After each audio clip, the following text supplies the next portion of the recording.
Hello and welcome to my review of the Eve Tech V laptop, a crowd-funded and crowd-developed laptop. A whole community of tech-savvy and interested people have come together to create the ultimate 2-in-1 hybrid laptop to compete with Microsoft's Surface Pro line. I've had it for a few weeks now and used it daily both for work and play. So let's see how it stacks up. I'm going to start with the good parts and end with the less than good parts.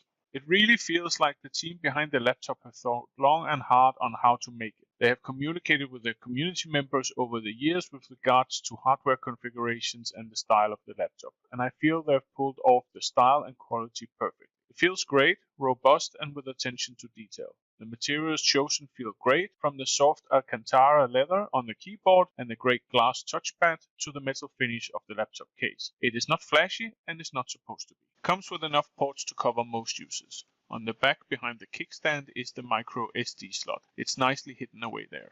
It has 2 USB 3 ports, 1 USB-C port, and a Thunderbolt 3 USB-C port. The last one have all sorts of uses beyond just charging your laptop or connecting it to your phone or other computer. I have not used it much yet, but it does seem to be very multifunctional, and that can't be a bad thing. The screen is a sharp screen with a resolution of 2880 x 1920 pixels. It makes everything look crisp and sharp on the screen. The screen was originally from a different manufacturer, but problems were found on the prototypes tested over the summer. There were problems with too many screens, and the team then had to find another screen for it. The choice they made has not disappointed. As I said, the keyboard feels great and is included in the price of the laptop.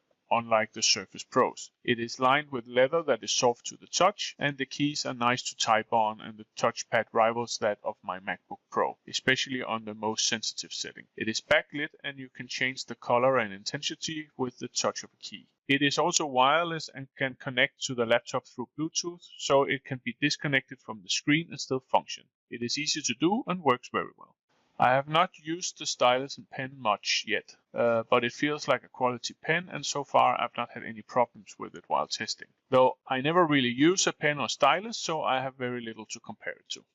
There is a magnetic strip on the side of the laptop where you can hang your stylus when not using it. It's pretty nifty, but should not be considered a permanent place to hang it, as it will drop off fairly easy. But as a place to hang it between use, it is better than having it laying on the table. The PC has fanless cooling, so it stays whisper quiet, at least compared to the noise my MacBook makes when that gets warm. Although the body gets warm, it has yet to be so hot that it was uncomfortable. And with the design of the hardware being behind the screen, you don't get burnt thighs when sitting on the sofa as you do with a regular laptop. The power button has a fingerprint scanner, so instead of typing passwords or PIN codes, you can just touch the button with your finger to unlock it. It works pretty well and is very fast reacting. I've not played games on it for longer periods of time, so I can't say much about how the battery performs during gameplay. But for video and work, I have tried that out. I did a test on video streaming from Netflix on highest quality. I managed to watch Lord of the Rings: The Fellowship of the Rings with a duration of almost 3 hours, and then I watched Troy with a duration of 2 hours and 45 minutes. From a full charge, it was at 18% after almost 6 hours of streaming. So you should be set for the whole evening of watching without too many problems. As for work, when I do work from home, I use remote desktop to my work PC. So this is not the same as if the laptop had to do all the work itself, but I did manage to get through a whole day without problems. With remote desktop, I lost about 10% an hour, so battery is good for about 10 hours. Mileage may vary on configuration and workload, of course. Now we come to the matter of the price.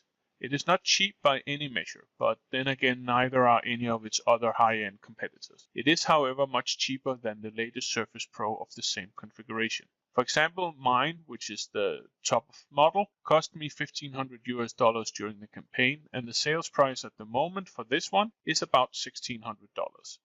Compare that to the latest Surface Pro, which sells for $2,200, and that is without the keyboard, which costs an extra $160. So I would say it's good value for money compared to the competition. Now that we've covered the really good bits of the laptop, it's time to mention some of the less than good things. For some mystical reason, it was decided not to include any indicator regarding charging, which means that the laptop has no LED showing if it is charging or not and whether it's fully charged, and neither does the cable. I'm a little mystified by this and find it odd that I have to open my laptop and log in to see if it's fully charged or not, because Windows doesn't show that on the lock screen. I would have liked a way to tell if the laptop was charging and if it was done externally. The other thing is just a bother. I feel the speakers could have been better. It mostly feels like it is the placement of them that hampers the sound. The top edge where they are located are designed to point slightly away from you, not straight up. So it sounds like the sound is going away from you, not towards you. Then, when you add the kickstand, the sound just gets worse. If you sit with the screens back towards you, it does sound fine, but that is not really the way they want you to sit with it. I'm not sure if they could have positioned it differently, but the current setup does not help the sound quality. I have yet to actually use the two cameras on the laptop, but I am sure they are adequate in quality. I will, however, mention that I find it odd to have a back-facing camera on it. I see little point in it. Who's going to walk around with a screen weighing almost a kilo or 2 pounds? I can see even less of a point in having the back camera being the best one. They should have dropped the 5 megapixel back camera and put that in front instead, where there is currently a 2 megapixel camera. If you want to take pictures while on the go, use your phone. It probably has a better camera and is much easier to operate. While it is a very nicely designed laptop, it is definitely not designed to be a tablet in the traditional sense. I know it isn't supposed to be, but I'm just mentioning it in case you think it will be a replacement. It is too heavy to sit with for long unless you rest it on something. Also, it is bulky and the screen edge tends to dig into your hands after a short time. But push the kickstand as far down as it will go, rest it on something so you have your hands free, and it will be just fine as a touchscreen or tablet. Another problem with the tablet part of it, and this might just be a personal preference, is Windows 10. Now, we can't really fault EveTech for that, but keep in mind that Windows 10 is not a very good operating system for touch capabilities. It is miles behind Android and iOS. I find their interface too clunky for touch, even in tablet mode.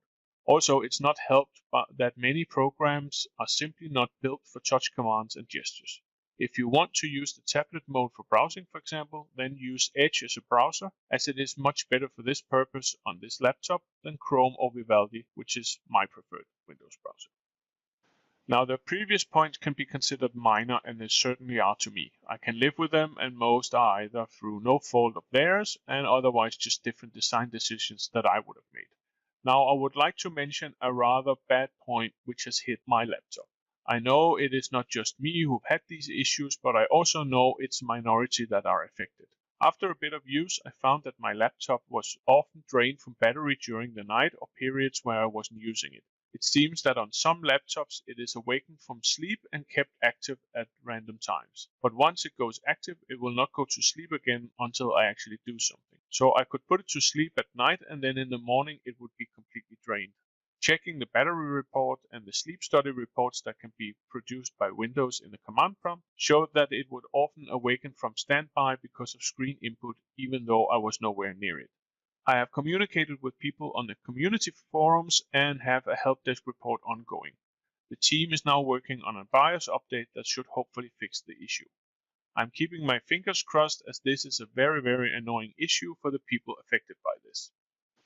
I have also had an issue where I would open the laptop from standby and there would be a weird ghosting effect on the screen as if something was touching it. When touching the screen with your finger, it shows a white circle. When the issue shows, it's often 6 to 10 of these white circles on the screen. It would prevent me from doing any touch input, including using the touchpad, though the keys on the keyboard would continue to function. Only remedy for this was either to wait until the ghosting issue disappeared again on its own or reboot the laptop. Support gave me an unpublished touch display driver, but this has not yet fully fixed the issue, though it happens less often now.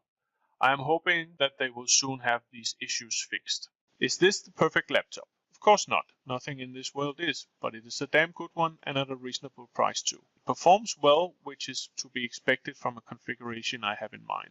So who is it for? Well, obviously it will be for someone who has a large amount of money to spend.